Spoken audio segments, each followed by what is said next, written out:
Being the logical corporate world, there is hardly any space for ghost stories and theories. However, this one I can't ignore. I, 27M, work as an operations manager for a multi-service company.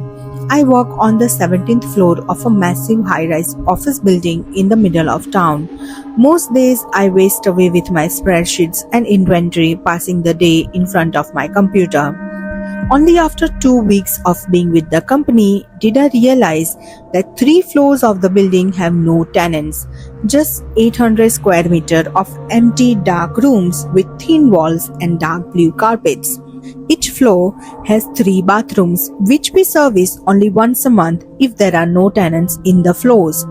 All seemed normal until one day my elevator ride from my office floor to the ground was unintentionally stopped on one of the empty floors. I poked my head out of the elevator thinking there was someone getting on. Normal, right? Only to notice we had stopped on 14th floor, the inhabited floor. My body went cold as I stared into the empty hallway, noticing nobody around. I crept back into the elevator and looked at the buttons to see if I had accidentally pressed it, but nothing. The only floor glowing was the ground floor. Strange.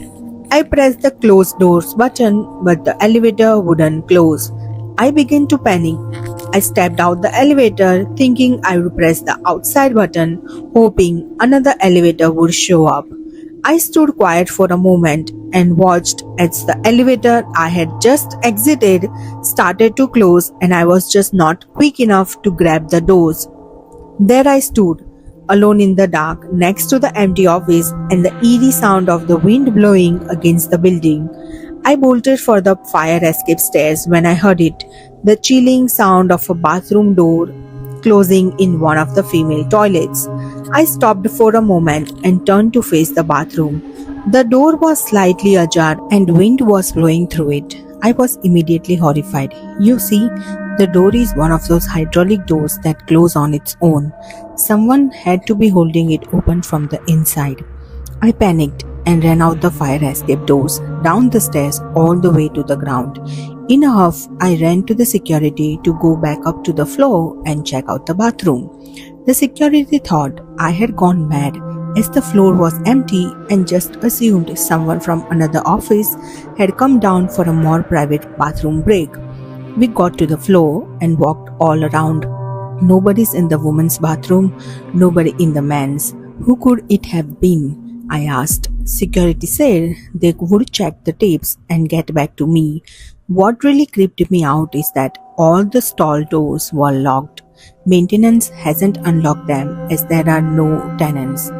A few days had passed and I had completely forgotten about the experience. Back to my normal programming of sitting behind a desk and focusing on the logical processes of my day-to-day.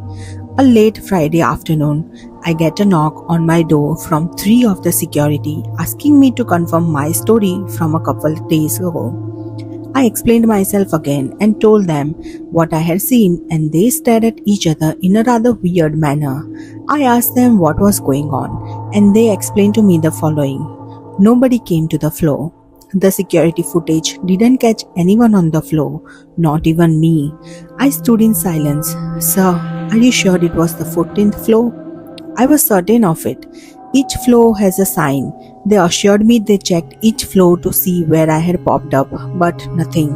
Here's where it gets more intense. There are tapes of me walking out the elevator on the ground floor, normal and mundane. I asked the security to the footage myself, and that's when I saw it. On the top right of the camera, facing the doors of the office on 14th floor, the face of a woman. I know she's there and she knows I exist. I have lost 17 kgs in the last 2 months as I no longer take the elevators.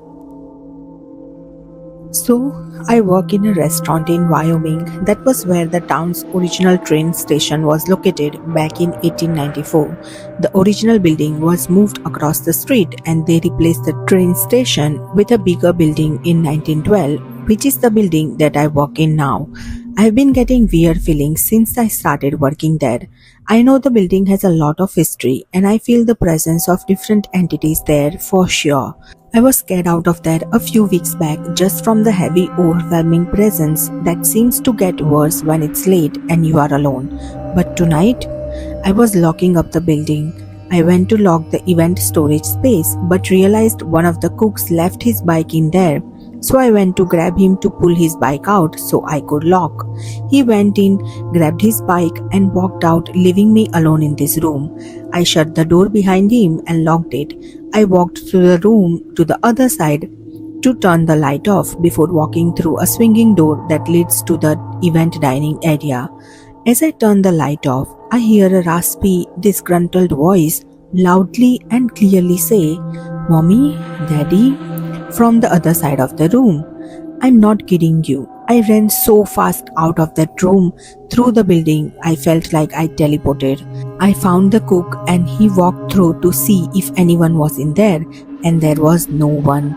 It was just us two and one more server that was in the other side of the building, rolling silverware. It was a very evil sounding voice, definitely not a child. I should not have ran like a terrified child because now I feel like it's going to just try to scare me more next time. It felt like it was intentionally waiting for me to be alone and for me to turn the lights off. You all know I am ready to quit because I am sensitive to entities and can feel them. This just feels evil. I have several stories from when I worked as a mortuary transport tech. The job was basically transporting the deceased from where they were to where they needed to go. Turns out dead people can have a lot of appointments. One time though, I had an experience I have never forgotten. I was dropping someone off at the science donation place. This is when you donate your body to science and they take it from there. So I wheeled in the deceased, unlocked the freezer and did all the stuff I had to do in there. I placed him on the board, got the lift out and placed him on the shelf. The interesting thing about the freezer was that most everything, once it's processed, was wrapped in this blue tape type thing, and you could definitely tell what was inside: legs, hands, feet, etc. Kind of interesting to me at the time. Anyway, I shut the freezer and locked it back up and started wheeling the gurney back over to the garage door. The science drop-off and processing area was a big L shape with the freezer off to the larger long portion, and then you turn the corner and there's desks and filing cabinets and whatnot. I about had a heart attack as I turned the corner and there is just this guy standing there examining files in the file cabinet. Looked just like you or me. Dressed modernly but out of place for what people normally wear back there. I stopped and said that he would have to forgive me, but he almost gave me a heart attack. It didn't look like he heard me at all or even knew I was there. I should mention this was also about 1 a.m. and I had never seen anyone at the place this late. So I said, well, sorry if I startled you or anything, and went on about finishing up my stuff. Got the gurney back in the van, closed and locked the large garage door from the inside. All the while, this guy is just standing there staring at an open file in front of him, not paying any attention to me. I had to use the bathroom, so I told him that's where I'd be going and I'll be right back. Again, no response. I thought maybe he's deaf and couldn't hear me, so I went to the bathroom and came back to the garage, and the guy is gone, but the file cabinet is still open. I didn't know where he went, and I hadn't heard anyone walk down the hallway past the bathroom. I checked and made sure everything I was responsible for was still locked, and it was. So I just announced that I was going to be leaving and locking up to set the alarm. No response, and that's what I did and left. I'm not sure who he was or is or what happened, but it was definitely an odd experience and one I still remember perfectly. So, 4 weeks ago, I picked up a security job at a retirement village. I work on the weekend evening shift from 3:30 to 11:30, so I have been training with different partners. One of my partners I have had normally works on the midnight shift. Flash forward to today, I am working with the midnight shift guy when we found out a room on the third floor of a residential building didn't have heat. The maintenance guy hears us mention the room number and says, "Oh, you mean the haunted room?"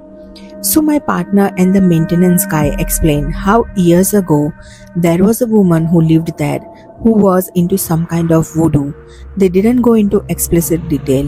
The other night, apparently, the residents who live there now complained they got 3 phone calls to which no one was on the other end, only to have their door slammed shut.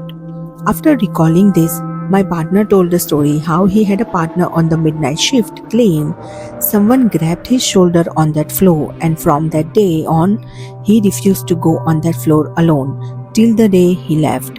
My partner also says he refuses to ride the elevator since it goes up and down and open and closes on its own. Finally, while he has not seen this, there are rumors of people seeing a woman floating by the library and a cook appearing in the kitchen whenever a resident dies. So, some more unexplained stuff happened as I was locking up. Also, the receptionist I am friendly with wants to bring an Ouija board one of these days. She doesn't have an actual board but claims writing on paper will work. She does claim to have a clear stone. At around 8, I lock up one of the residential buildings and the healthcare center. When I came to lock the residential front door, one of the residents who was watching TV and a housekeeper were claiming that the front door kept opening and closing on its own. It's one of those auto sliding doors, so there's a switch on the wall to turn the automation off. So as they explained this to me, I hit the switch to the off position so they shouldn't move. No one comes in or out. A guest who was visiting their parents then starts walking towards us. While she is out of the range of the doors, first the outside doors open, then inside doors open all on their own, just in time for the guest to leave, then close behind her, not opening for me when I walked up to them. Weird as that was, I put it down to the doors not fully shutting off and went on my own way.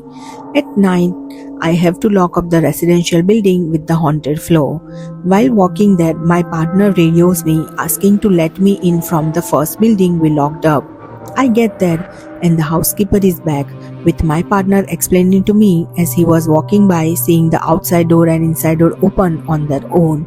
When he went into the little gap to check on the outside door, both sets of door closed and locked him in the lobby until the housekeeper let him in. I have for many years worked in a boutique hotel in a small town in Wales. It is an old building, probably the oldest business in town, having been there for at least 500 years. Its neighbors a castle, and evidence suggests some form of hostelry has been on this site since the inception of our town. Anyhow, as I mentioned, it is a very old building and can be slightly spooky when you are left on your own to close up the business at break of day. Among the various things that you have to do to close up the bar is turning certain lights off around the business. It is a 3-story building. The second floor houses the hotel rooms. It is a bigger building than it appears on the exterior, with a great amount of winding corridors. At the top of the stairs on the second floor is the ladies' toilet, which overlooks a function room. At the end of every night, among my duties revolves around turning the lights off in those toilets. It is a strange and eerie room, and to complete my task, it always goes the same way. I enter, turn off the first light, then the second, then I run from the room with a cold chill on my neck, hair standing on end before I turn the final light off and run down the stairs. I know weird, right? Maybe I'm just being superstitious. That's what I thought until one night I talked to my colleagues. We had gathered after a hard night at work around my colleague's house to smoke cigarettes, drink beer and watch television, reflecting on the busy evening. I piped up telling them how I hated turning the lights off in those ladies' toilets and my routine of the chill on my neck running from the room. They looked at me dumbfounded, stating that they do the exact same thing. This is the first time we had talked about the matter, and independently between the three of us, we found we engaged in the exact same behavior and were equally weirded out by this seemingly ordinary restroom. I have tried to do some independent research into this matter, A rumor going around way back when is that structure that is now a lavatory was once an apartment and that the woman living there, a long-term resident, had died. I cannot clarify this as it's been a while since I heard this story. I can't remember who told me it. I asked my boss if he had ever seen anything but informed me that in his 30 plus years on the property, he had never encountered anything abnormal. There is a picture of a woman in the adjoining function room, but my employers are not sure who it is a picture of. It may be of a junk picture acquired from a charity shop. Furthermore, we have had some odd incidents over the years concerning this room. Disregarding my sheepishness about this toilet, there are several occurrences from hotel visitors have arisen over the years. The first is fairly innocuous. In the middle of a busy shift, I received a phone call on the business line from a lady who claimed to have stayed in the building a few days prior. She said she had encountered some odd things during her stay and wanted to know if the building was haunted. I was very busy at the time and didn't have any time to pry. I informed her I did not know and hung up. On another occasion, we had another lady claiming to be a psychic, stating there was a presence in the lavatory. She gave the reason for why I and my other male co-workers felt uncomfortable in said toilet was because it was a female space and that being that resided there did not approve us of entering. Another lady visiting claimed to see a woman dressed in Victorian clothing whilst visiting the ladies' room. She said she was not frightened by the experience. I'm not sure if she was winding me up or was being honest. Finally, we had an incident of a woman visiting the bathroom. She went upstairs for around 40 minutes. Then there was a large thudding sound as if someone had fallen over. She came down distraught. I asked what was wrong. She told me that she had exited a cubicle having done her business to find herself in pitch dark. She wouldn't say anything more on the matter and was visibly shaken. So that's about it really. I find myself in an odd position, as I do not believe in ghosts but cannot deny that the ladies' toilets in my place of work are indeed haunted. I cannot rationalize this, but something creepy is going on in this old business. I'll tell you this much, my colleagues and I avoid this area when we can. It is an unnerving place to enter, especially late at night when you're all alone. I worked at a cafe that was part of an old hotel. I would never say that I felt creeped out, so I don't chalk this up to any kind of feeling that might influence what I saw. Hell, I don't even have a strong belief in ghosts anyway. We have a front of house dining space and a back of house kitchen area. Next to the kitchen entrance, there is a hall that leads to the bathrooms and around to the hall's front desk. It was a slow afternoon, so I went back to talk with the kitchen staff. I was leaning against the doorway, half in the kitchen, half in the hallway.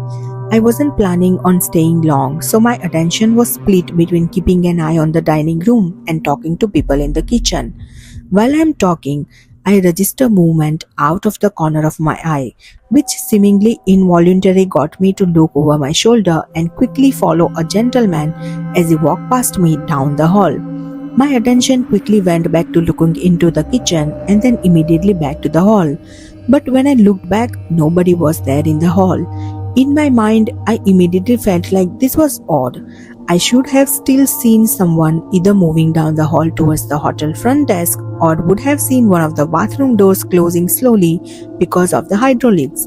Since I saw neither, I felt compelled to investigate and rule out several possibilities while I had the opportunity to do so. So, I walked down the hall towards the front desk, nobody there, and opened both bathroom doors, nobody inside also. It is highly unlikely that someone of that age could have gotten out of the building without me seeing them in the time that I acted. They would have had to have started to full-on run to get through the lobby and out the door. And having worked in this space for more than 3 years, I have never encountered an adult that spontaneously decided to sprint to the door and run away. The weird thing about it is that the image in my mind of the man felt and feels more like an imprint, like it was a memory as it happened, as opposed to me actually seeing it with my eyes. If that makes any sense, But it is so clear that it couldn't have simply been a light trick or shadow or whatever. I can still imagine a very clear person. I can say what they were wearing, how tall they were, and likely their average age, based on clothing, how they held themselves, and how they walked. It was one of the more weird things I have encountered.